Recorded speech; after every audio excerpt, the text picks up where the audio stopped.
masalah untuk ibadah ini Ustaz. Iya. Anjuran dalam Islam ini Ustaz. Ta'aruf yang benar dalam Islam ini seperti apa sih Ustaz? Taib, perlu untuk kita ketahui, terkadang orang di luar sana berpikir, ya, dalam Islam nggak boleh pacaran, nggak boleh berhubungan antara laki-laki dengan perempuan, tidak boleh berkomunikasi. Terus kalau dia mau kawin, gimana dia mau milih calon istrinya? Nah, Ustaz. Bagaimana dia mengetahui sifatnya, bagaimana dia untuk mengetahui akhlaknya? Ya, alhamdulillah Islam telah datang dengan petunjuk yang sangat sempurna. Ya, petunjuk dengan sempurna. Rasulullah SAW yang menganjurkan kepada kita untuk mencari istri dikarenakan kecantikannya, dikarenakan nasabnya, dikarenakan daripada hartanya, dan Rasulullah memilih yang paling kuat agamanya. Ya. Nah, jadi kalau seandainya misalnya begini, kita keluar dari pembahasan ta'aruf sebentar, ada seorang akhwat atau seorang ukhtun, cantiknya 9, agamanya misalnya 7. Yang satunya cantiknya 7, agamanya 9. Tapi kedua-duanya solehah. Cuman yang satu agamanya lebih baik, tetapi kecantikannya tidak seperti yang pertama tadi. Kira-kira mana yang dipilih? Abu Fad pilih mana? Hah? Gak ada yang dipilih?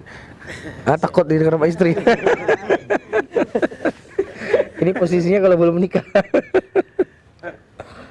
Mana yang mau dipilih? Pertama. Hah?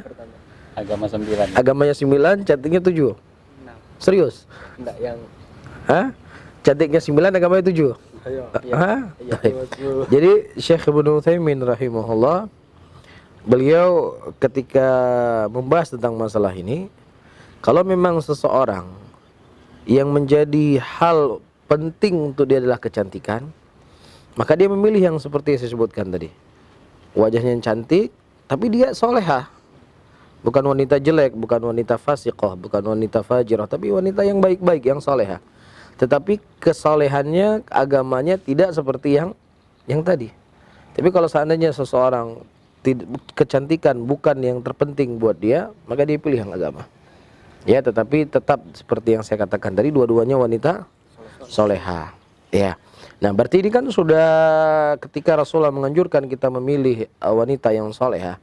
Berarti kan wanita soleha itu baik akhlaknya, ya, orang yang taat sama Allah, taat sama Rasul, otomatis dia kan akan taat sama suaminya ketika dia taat sama Allah. Berarti kan itu sudah poin itu. Ya, dia orang baik-baik. Ya. Nah, tinggal wajahnya. Bagaimana kita ingin tahu wajahnya? Ya, kita ingin tahu wajahnya dalam Islam itu ada namanya nazar. Melihat. Rasulullah menyebutkan barang siapa yang seseorang ingin menikah, maka hendaknya dia melihat wanita tersebut. Nah, apa yang harus dilihat? Ya, yang dilihat itu adalah sesuatu yang memang, ya, kita butuh untuk melihatnya. Ya, ulama memberikan batasan, cukup dia melihat wajahnya, tidak masalah dia melihat rambutnya, dan kemudian dia melihat tangannya, sudah cukup. Karena wajah itu telah mewakili seluruh apa yang ada di badannya. Adapun tangan itu menunjukkan bahwasanya dia adalah orang yang memiliki aktivitas dan sebagainya. Ya sudah cukup. Walaupun di sana ada sebagian madhab ulama yang mengatakan boleh melihat seluruh badannya. Tetapi itu adalah pendapat yang majruh, pendapat yang lemah. Ya, ini hal. Nah, ketika kita sudah melihat wanita tersebut, ya, kemudian kita tanya kepada orang yang memang kenal dengan wanita tersebut. Gak perlu ditanya sekampung, ya. Gak perlu ditulis di status Facebook, saya mau nikah dengan fulana, gimana menurut kalian semua wahai para netizen. Ini salah, tapi kita tanya kepada orang yang kita percayai. Saya mau menikah dengan fulana, itu gimana menurut antum? Oh ya, Masya Allah orangnya begini. Ya kan? Ya sudah. Ya mungkin kita tinggal istikharah. Kalau memang seandainya kita yakin, sudah kita menikah. Ini prosesnya. Tadi kan kita tanya masalah ta'aruf, ya. Adapun ta'aruf sebenarnya sebelum itu semuanya. Ya, jadi sebelum antum nazar, antum sudah memastikan wanita yang antum melihat itu 70% antum sudah siap untuk menerimanya. Itu. Jadi jangan sampai nanti nazar lagi nggak jadi, nanti dilakopi sebagai Abu Nazar, tukang nazar. Jadi sebelum kita nazar, kita pastikan dulu sifat-sifatnya, ciri-cirinya, semuanya. Pokoknya 70% lah kurang lebih kita akan menerima wanita tersebut. Tapi kalau seandainya masih yakin 20%, nggak apa-apa, lihat dulu lah. Nggak boleh. Karena hukum asal melihat seorang wanita itu tidak dibolehkan. Ketika ada hajat yang sangat sangat penting di situ baru boleh. Jelas ya? Jadi bentuk ta'arufnya kita hubungi orang tuanya atau ada perwakilan kita yang bisa menghubungi orang tuanya setelah kita mengetahui sifat-sifatnya dan ciri-cirinya. Ya, kita hubungi, saya ingin nazar dengan anak bapak. Ya, mungkin ada waktu, bapak bisa memberikan waktu kepada saya kapan, demikian. Ya, dan jangan sampai antum nazar hari ini, nikahnya 3 tahun ke depan. Ini akan membuka banyak pintu syaitan di situ. Ya, apalagi misalnya kalau kita di Aceh sudah tunangan, sudah kasih cincin, maharnya sudah dikasih mungkin setengahnya atau seperempatnya. Menurut adatnya orang Aceh, kalau sudah tunangan sudah bisa dibawa-bawa, sudah bisa dijemput, sudah halal lah ibaratnya. Ini nggak dibolehkan, nggak dibenarkan. Walaupun misalnya dia sudah kasih mahar penuh plus dikasih uang semuanya, kalau belum saya nikahkan kamu dengan anak saya demikian dan saya terima, tetap itu belum menjadi mahram buat dia, belum menjadi istri buat dia. Ya, inilah aturan-aturan yang diajarkan dalam Islam. Jadi jangan sampai kita melanggar apa yang telah diatur oleh Allah. Di awal saja kita sudah melanggar, kita khawatir Allah tidak memberikan keberkahan di dalam rumah tangga kita.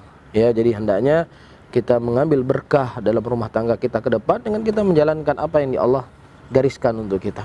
Ya, jangan kita menyimpang. Kalau kita menyimpang, kita khawatir Allah tidak memberikan keberkahan dalam rumah tangga kita. Ya, akan berpengaruh kepada anak kita, berpengaruh kepada istri kita. Berapa banyak orang-orang yang terkadang subhanallah, ya seakan-akan perempuan tuh nggak bisa lepas dari dia. Ketika sudah menikah, setahun cerai. Kenapa? Karena tidak ada keberkahan di situ.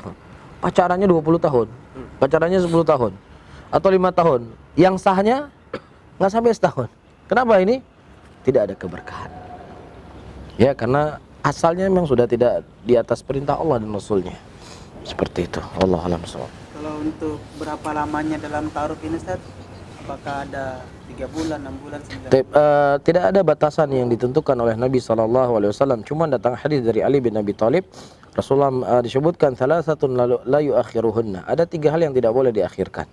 Di antaranya ketika ada seorang laki-laki yang dia sudah mendapatkan calon istri untuk dia nikahkan, segera dia nikahkan. Ya, Rasulullah gandengkan itu dengan mengantar jenazah. Mengantar jenazah kan meninggal hari ini langsung dikuburkan kan. Dengan itu digandengkan oleh Rasul.